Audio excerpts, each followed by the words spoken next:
नमस्कार, आदाब, सत श्री अकाल और भाइयों बहनों देवियों सज्जनों, कंसेप्ट की कल्चर की दुनिया में आपका स्वागत है। दोस्तों, आज हम करने वाले हैं काइंड्स ऑफ पार्टनर। बहुत ही इंटरेस्टिंग कंसेप्ट है। एक एक करके देखते हैं कि आज का हमारा टारगेट क्या क्या है। आज हम समझेंगे एक्टिव और ऑस्टेंसिबल पार्टनर कौन होते हैं, नॉमिनल पार्टनर कौन होते हैं, सब पार्टनर। भाई इसको चार्ट में दे के रखा है आपके इसमें, लेकिन एक्सप्लेन नहीं किया। मैं आपको छोटे से एग्जांपल से आज एक्सप्लेन कर दूंगा। फिर इनकमिंग और आउटगोइंग पार्टनर्स देखेंगे, डोरमेंट पार्टनर देखेंगे, पार्टनर इन प्रॉफिट ओनली देखेंगे, पार्टनर बाय होल्डिंग आउट देखेंगे। तो आइए फटाफट करते हैं विद एग्जांपल इन सारे कंसेप्ट्स को क्लियर। सबसे पहले एक्टिव, एक्चुअल या वर्किंग पार्टनर या ऑस्टेंसिबल पार्टनर की बात करते हैं। सर ये जो पार्टनर्स होते हैं डेली ऑपरेशंस में, डे टू डे बिजनेस में पार्टिसिपेट करते हैं। जैसे कस्टमर से बात करना है, बैंकर से बात करना है, लेंडर से बात करना है, गवर्नमेंट से इंटरेक्ट करना है, एम्प्लॉय से इंटरेक्ट करना है, सप्लायर से इंटरेक्ट करना है, ये लोग सबसे इंटरेक्ट करेंगे बिकॉज ये डेली बेसिस पे पार्टनरशिप का बिजनेस मैनेज कर रहे हैं। इसलिए इनको हम एक्टिव, ऑस्टेंसिबल, एक्चुअल या वर्किंग पार्टनर कहते हैं। मान लो रवि और रमेश का एक फॉर्म है जो सीए बुक स्टोर ओपन करके रखा है। रवि सब कुछ मैनेज करता है, सेल्स, परचेज, स्टाफ, सब कुछ मैनेज करता है। तो मैं कहूंगा रवि आप एक एक्टिव पार्टनर हो because you are daily operation में यू आर पार्टिसिपेटिंग। तो सर फिर डोरमेंट पार्टनर कौन होता है या स्लीपिंग पार्टनर कौन होता है? सर ये ऐसा पार्टनर होता है जो अपना पैसा तो इन्वेस्ट करता है, जो थर्ड पार्टीज को लायबल तो होता है, मगर वो डे टू डे ऑपरेशन में पार्टिसिपेट नहीं करता। जैसे रमेश, हमारे अगर एग्जाम्पल में देखे तो रवि सारा काम कर रहा है। अगर रमेश सिर्फ 5 लाख रुपए इन्वेस्ट करके बैठ जाए और कुछ ना करे, सिर्फ पैसा इन्वेस्ट करके बैठ जाए, तो हम कहेंगे कि ये एक स्लीपिंग पार्टनर है। बिकॉज ना ये गवर्नमेंट से इंटरेक्ट करेगा, ना कस्टमर से, ना क्लाइंट से, ना किसी से, ना ये रॉ मटेरियल खरीदेगा, ना ये लोगों की सैलरी देगा। ये भाई मैं अपना पैसा डाल रहा हूँ, मैं अपने घर जाके सो रहा हूँ, प्रॉफिट आएगा तो मुझे दे देना। समझ में आ रहा है? तो he will invest, he will share profit, but he will not, and he will also be liable to the third party, but he will not take active part in the business. तो रमेश हमारे case में फिर sleeping partner बन जाता है। फिर आते हैं सर नॉमिनल पार्टनर्स, नाम मात्र के पार्टनर। सर ये ऐसे लोग होते हैं जो फर्म को अपना नाम लेंड करते हैं, अपना क्रेडिट लेंड करते हैं। जैसे मान लो अगर धीरू भाई, मुकेश अंबानी अगर आपके फर्म में पार्टनर है, तो आपके फर्म की क्रेडिट वर्दिनेस कितनी बढ़ जाएगी, राइट? तो ऐसे ही एज अ गारंटर बोलो या नए क्लाइंट्स या कस्टमर्स के लिए बोलो या लोगों का ट्रस्ट बिल्ड करने के लिए, कई बार फेमस लोग अपना नाम किसी फर्म को लेंड करते और उनका नाम इस्तेमाल करके फर्म बिजनेस करती है ताकि लोगों को उन पर भरोसा रहे और उनका काम अच्छे से चले। तो ऐसे केसेस में इन्हें नॉमिनल पार्टनर कहा जाता है बिकॉज ये लोग अपना नाम फर्म को लेंड कर रहे हैं। प्लीज अंडरस्टैंड, ये लोग 1 रुपया भी फर्म में इन्वेस्ट नहीं करेंगे, ना ही ये फर्म के बिजनेस में पार्टिसिपेट करेंगे, बट क्योंकि उनका नाम फर्म से जुड़ा है, तो अगर कल को ये फर्म ने किसी का नुकसान किया तो क्या होगा? इनका नाम जुड़ा है ना, इसलिए they will be liable to outsiders.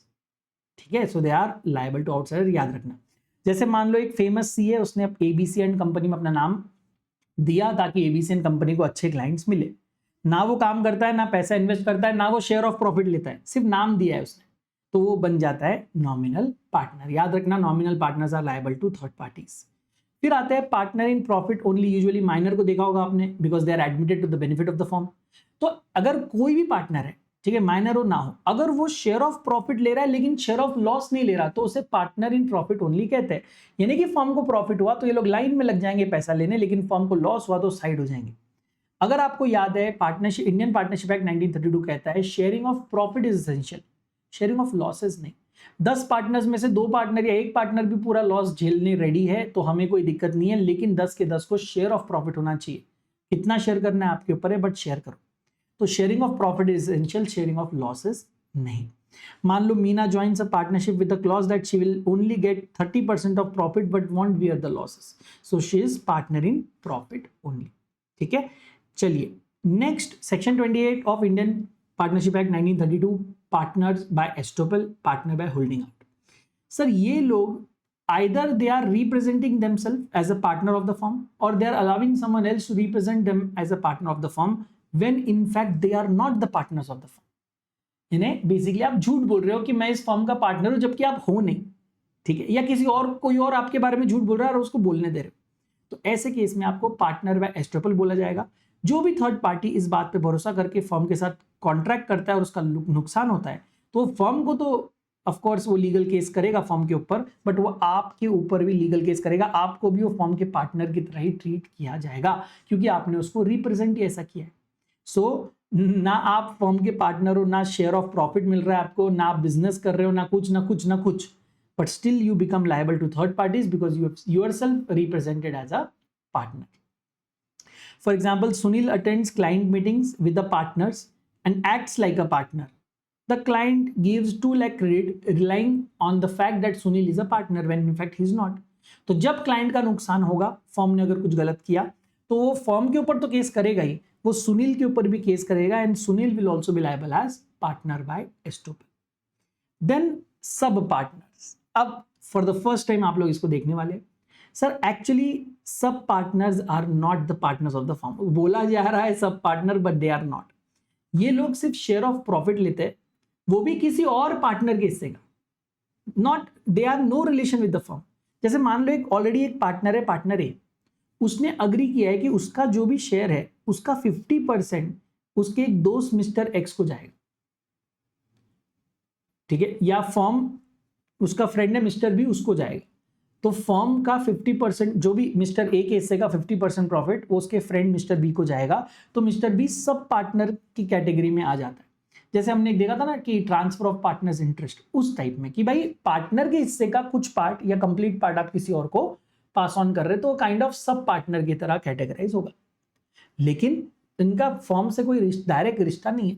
आप ट्रांसफर के बारे में भी जानते हैं ना, वो फर्म में पार्टिसिपेट कर सकते हैं ना, बुक्स ऑफ अकाउंट मांग सकते हैं ना कुछ, क्योंकि they are not the partners of the firm. Correct, ये है सब partners. So they are not the partners of the firm and they are also not liable to third parties because उनका और फर्म का कोई कनेक्शन नहीं है. Firm के बस उस पर्टिकुलर पार्टनर ए के प्रॉफिट का 50% मिस्टर बी लेके जाने वाला है, दैट्स इट. उसका और कोई रिश्ता फर्म से नहीं. चलिए next, incoming partner, section 31. Incoming partner क्या करता है सर? एज एक ऑलरेडी एग्जिस्टिंग फर्म में अगर एक नया पार्टनर आता है तो इसे कहते हैं इनकमिंग पार्टनर, ठीक है.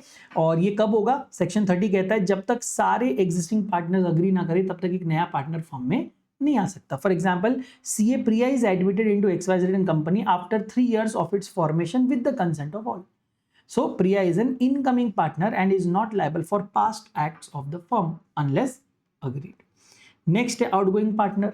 Outgoing partner बोले तो a partner who retires or leaves from the firm, यानी कि एक only existing firm है, उसमें से आप छोड़ के जा रहे हो लेकिन फर्म बंद नहीं हो रही है, वो कंटिन्यू हो रही है, तभी आपको outgoing partner कहा जाता है. For example, C Arun, he is retiring from ABC and company and he gives a public notice of his retirement.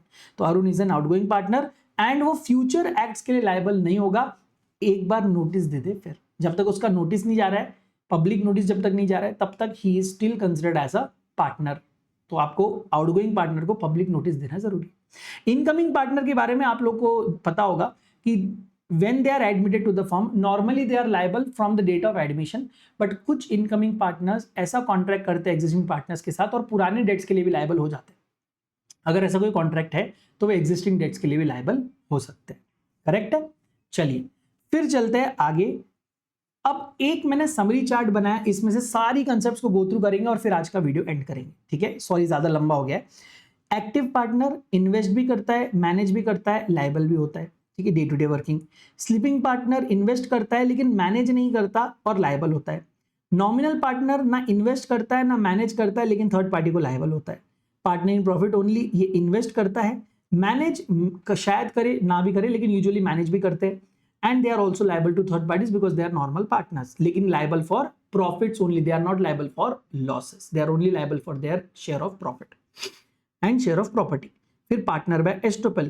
ना ये invest करते हैं ना ये manage करते हैं, but still they are liable because they have represented themselves as a partner.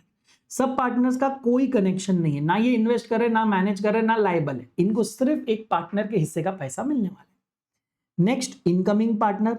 Of course invest करेंगे तभी इनकमिंग बनेंगे. रही बात मैनेजमेंट की, तो वो एग्रीमेंट पे डिपेंड करता है, अगर नॉर्मली आ रहा है तो फिर मैनेज भी करेगा.